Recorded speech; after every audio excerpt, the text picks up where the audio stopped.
아소다로 일본 부총리의 이 발언, 일본에서 많이 논란이 됐는데 오늘 국내에서도 보도가 많이 나왔습니다. 확인해 보니까 역시나 일본 우익 역사관과 무관치 않았습니다. 네, 결국 오늘 사과까지 했다고 하는데요. 이가혁 기자하고 바로 팩트 체크해 보겠습니다. 네. 우선 2000년 동안 단일 민족, 단일 왕조 유일하다 일본이 사실이 아니죠? 네, 사실이 아닙니다. 흔히 생각하는 혈통이나 인종 개념으로 먼저 따져보겠습니다. 네.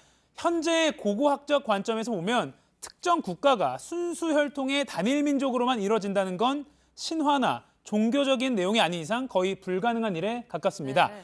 특히 일본인과 일본 고대 문화가 한반도를 비롯한 대륙 쪽에서 건너온 것이라는 게 역사학, 인류학계의 정설인데 이건 일본에서도 마찬가지입니다. 네. 그리고 2000년 동안 단일한 왕조였다라는 것도 사실이 아니죠? 네, 그건 현재 일본 정부의 공식 입장과도 배치되는 그런 주장입니다.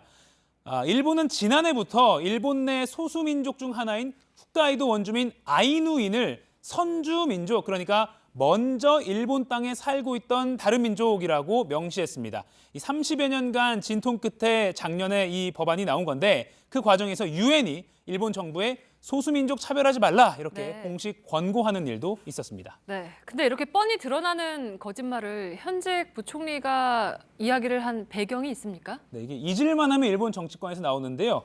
80년대에도 있었습니다. 이번에 논란이 된 아소 부총리가 총리 시절인 2005년에도 비슷한 발언을 했는데 한번 들어보시죠.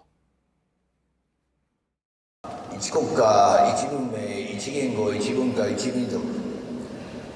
他の国で探してもございません。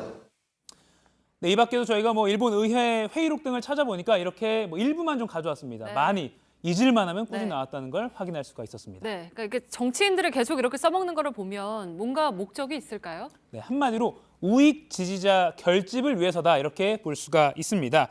이런 주장이 잘 정리된 대표적인 책이 일본 극우 인사 니시오 간지라는 사람의 책인 국민의 역사입니다. 이 극우 역사 교과서 운동을 촉발시킨 책인데요. 일본 역사는 다른 나라 사료에 구애받지 말고 써야 한다. 이런 주장이 담겨 있습니다. 수천 년간 일본이 단일한 민족 정신을 발전시켰다. 이런 내용도 핵심입니다. 하지만 이 책은요, 일본 내에서도 학문적으로 검토할 가치가 없는 책이다.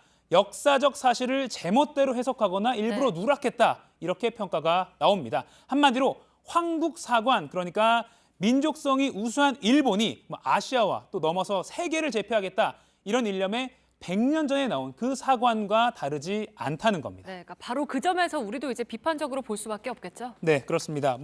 이게 만약 일본에서 나온 뉴스라고 해서 저희가 무시할 것이 아닌 게 19세기 말에 일본이 홋카이도 지역을 지배하면서 아이누이는 이 토인법이라는 법을 적용받아서요. 토지를 몰수당하고 고유한 언어와 문화, 이름을 빼앗겼습니다. 이게 많이 보시면 좀 우리에게도 익숙한 그런 네. 내용들이죠. 일제강점기 우리 역사가 떠오르지 않을 수가 없습니다. 우수한 자민족이 그렇지 않은 타민족을 지배한다. 심지어 그게 정당하다. 이런 극우적 시각이 역사나 법을 넘어서 고스란히 정치인의 말로 뱉어지고 있는 겁니다. 네, 잘 들었습니다. 팩트체크 이가혁 기자였습니다. 네.